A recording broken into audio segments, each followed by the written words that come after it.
Okay, it does show that we are live on YouTube and Facebook.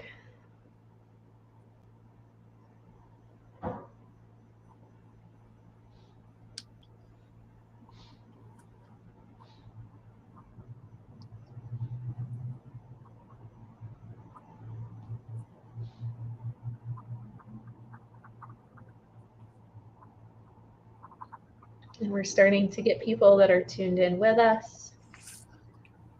This is going by incredibly fast, so I don't want to lose sight that we have such a short window with our candidates. And the longer that I wait, the more it eats it up. And you want to hear from them more than you want to hear from me. So we'll dive right into this. Good afternoon, evening, or morning. Whenever you are tuned into our broadcast, I am Juliette Abdel, the host for today's broadcast. I'm the president and CEO of the Westminster Chamber of Commerce. If it is your very first time on our page, make sure that you like and follow our page on Facebook, subscribe on our YouTube platform so you can get updates, not only about candidates and campaigns and things like that, but about happenings in our community, programs, and ways to get involved and be activated as a resident.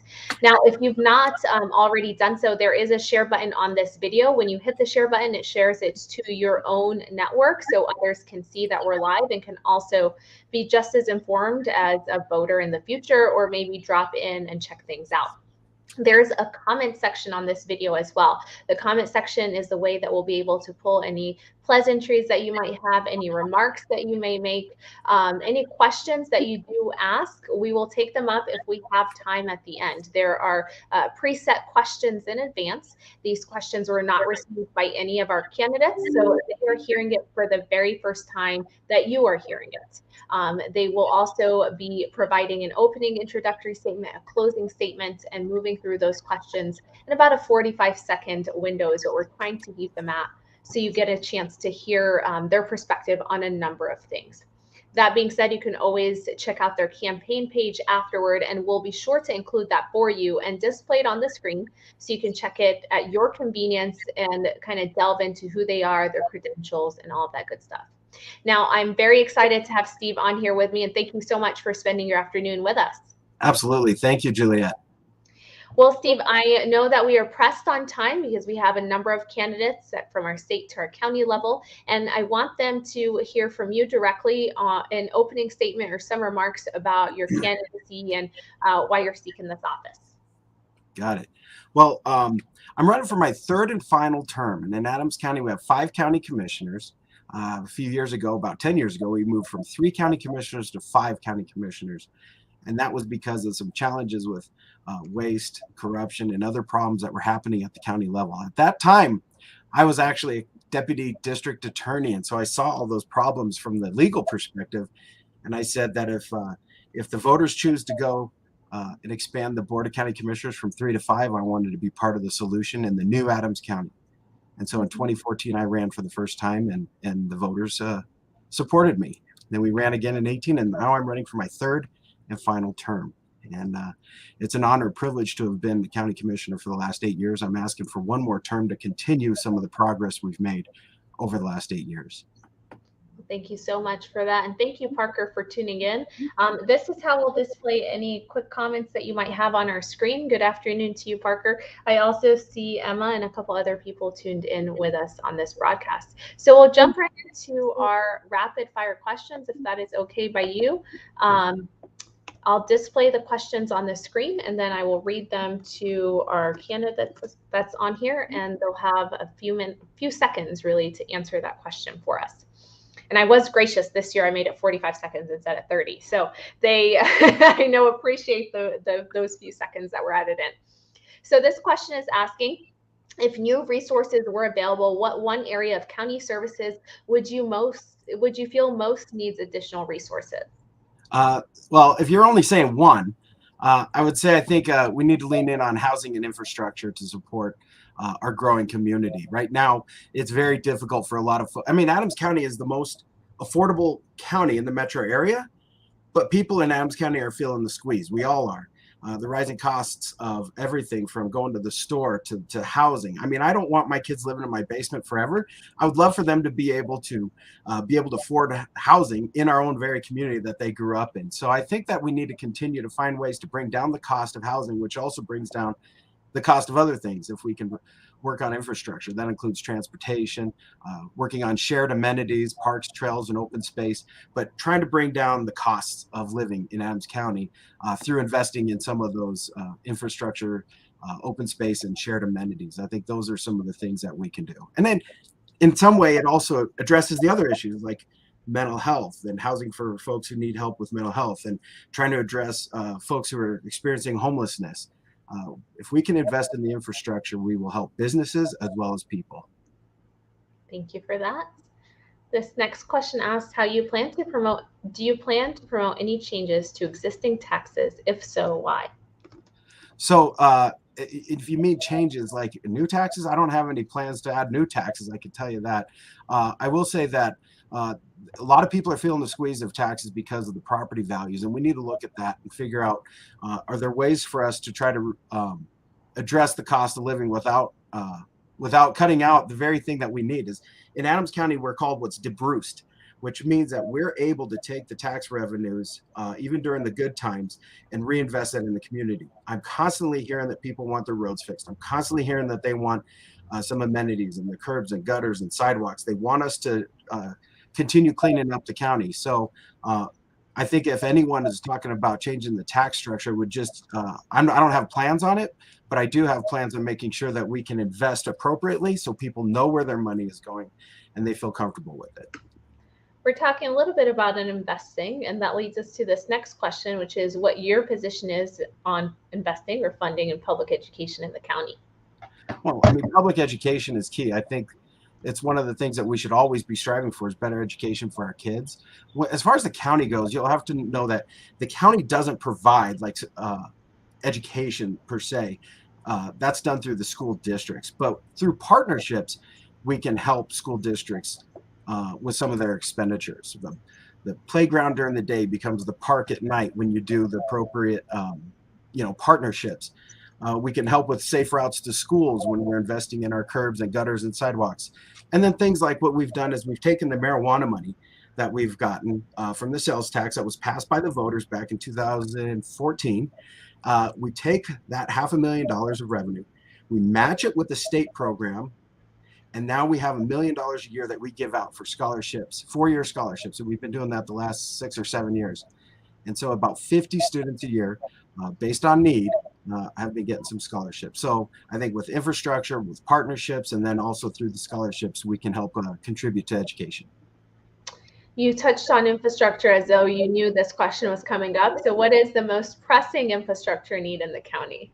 Well, I'm going to go 2 different levels. At the high level, we're working on I-270. I-270 is a parking lot, and it connects so many different communities and areas of Adams County, but it's also important to the state. So the big project I would say is we need to work on I-270 as well as improvements on I-25, particularly safety improvements along both corridors.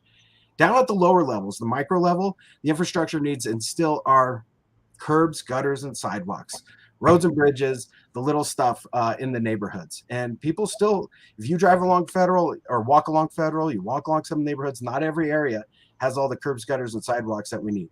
And who does that impact? It impacts the mom walking with their baby in a stroller, or a person who's mobility impaired. It also impacts people's ability to access some of the stores and mass transit. So I think on the micro level, curbs, gutters, sidewalks. On the macro level, we got to keep pushing for I-270, I-25, and then if you go a little further east, you'll see there's a lot of investment along I-70 near DIA as well. Absolutely. This question, once it gets displayed here, is asking what part of county government needs more attention? Well, I think after COVID, I will say, there was a lot of constricting everywhere. And I'm talking to folks in cities and counties all throughout the state. I think I would like to see us, if you're asking kind of what area within the county government, I'd like to see us focus on is get back to basics and the customer experience. I think there was a lot of folks that kind of withdrew themselves, both employees as well as public, and we need to reestablish that connection again between the public, folks out in the public, as well as their county government. And so back to basics, customer experience. These are the things that I'm going to be focusing on.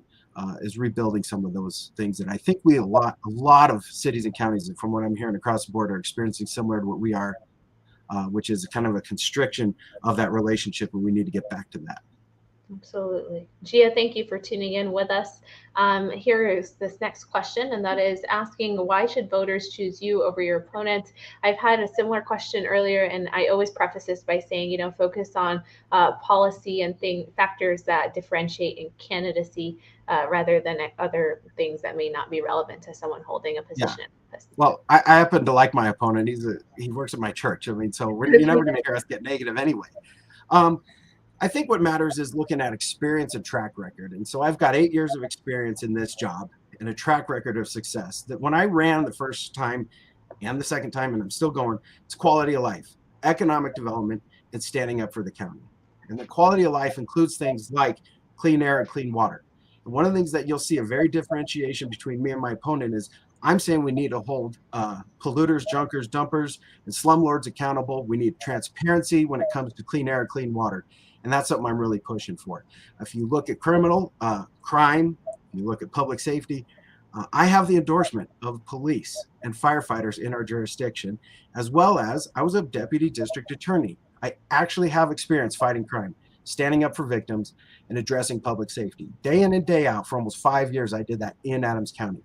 I understand the challenges that we have with public safety, and I know how to work with the stakeholders already because I've worked with them before as a deputy district attorney, as well as a county commissioner. And that's why both firefighters, police officers, and other folks who work in the area of public safety are supporting me overwhelmingly. They know I can address those issues. What do you see as the role of the county in business? Well, just kind of like a county's role is to kind of connect the dots, right?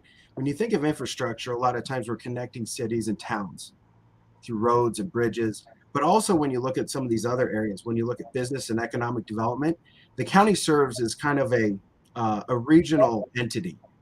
And our goal is to connect the dots. So when it comes to economic development, I have the motto, we have to use our heads to pay for what our hearts want to spend. And what do I mean by that? I mean that we need to be able to make sure that all areas of the county, geographically as well as industry, are succeeding. And when we use our heads and our businesses are doing well, then they're succeeding. And then I can invest in curbs and gutters and sidewalks. I can invest in things like more deputies. I can invest in mental health services for folks who need it. Those are the things we need, using our heads to pay for what our hearts want to spend. The county's job is to try to connect the dots and really pull people together from the different cities and towns and the different industries. Adams County is home to beautiful open spaces and incredible tourism destinations. As a commissioner, how would you work to showcase our community and promote tourism? Well, I think that's one of the things that we've done really well at. Across Adams County as a whole, we've expanded our parks, trails, and open space by over 300 acres over the last 8 to 10 years.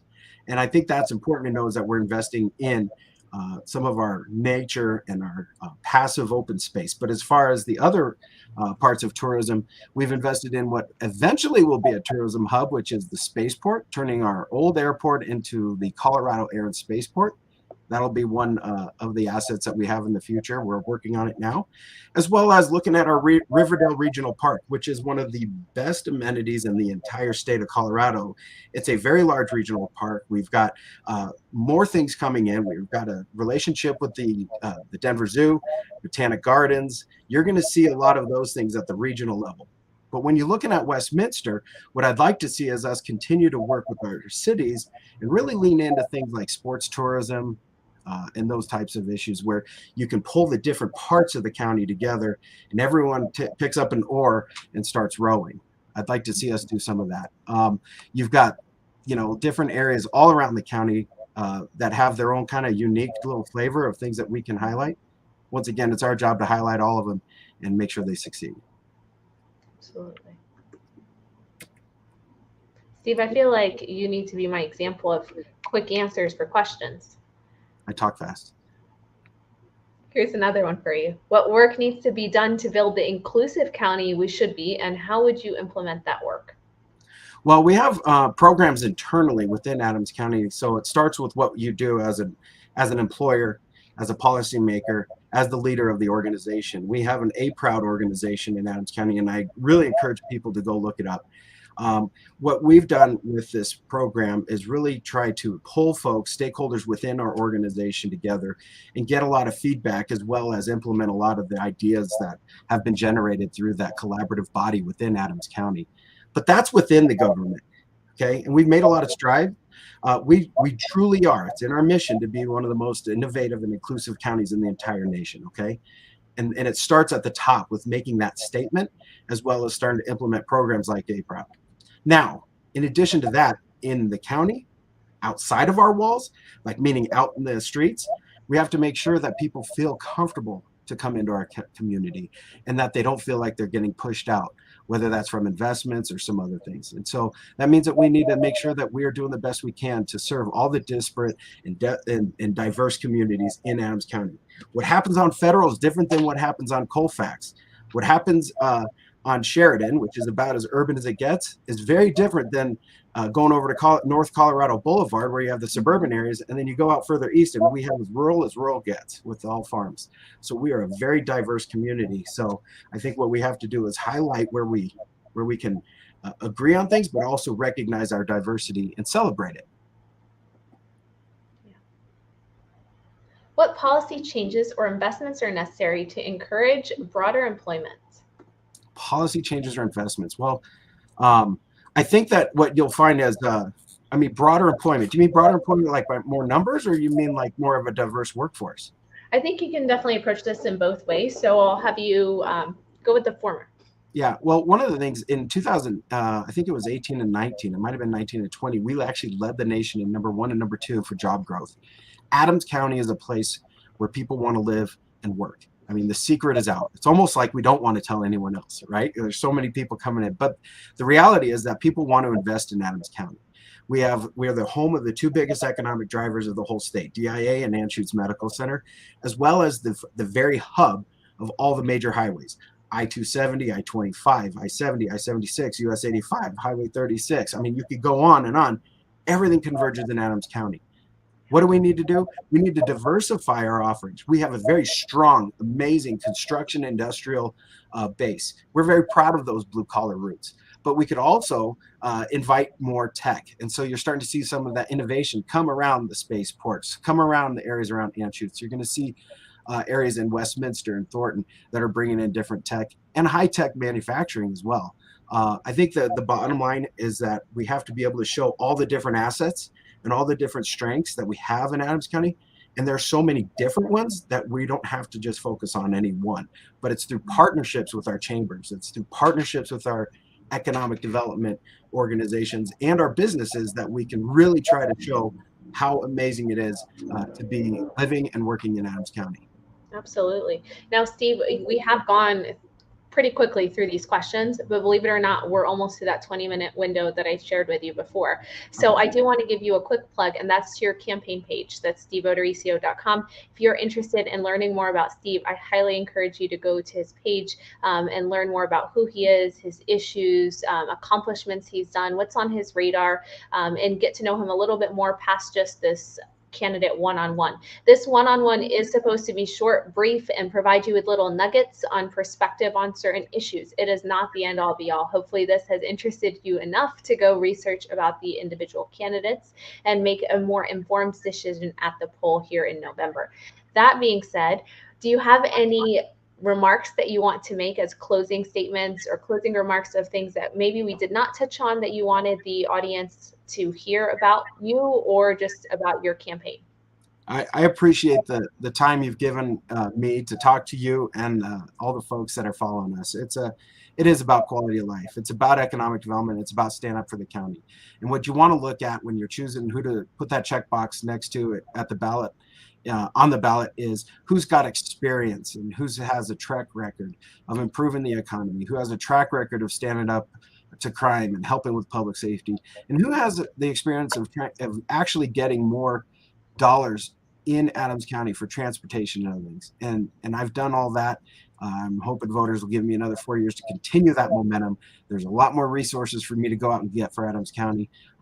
A few more things that we can do to make sure that I leave Adams County in the spot where I can hand it off to the next person. Absolutely. Well, thank you again, Steve. I know you're pulled in a lot of different directions, like this Saturday and the conflict with schedules for our Adams County commissioners and their inability to come out to that in person. So I very much appreciate you making at least one of these sessions work, so that way people can get to hear from you directly in a different format or a different setting than what they may see you at or at their doors. And of course, for those of you that are tuned in, you can always go learn more about our candidates, reach out to them directly, hit the share button so others see who they are and why they're running and their interests. And Steve, I hope you enjoy the rest of your afternoon and get some time to take a deep breath before the next thing that you do have coming up. Sounds good. Thank you so much. Thank you.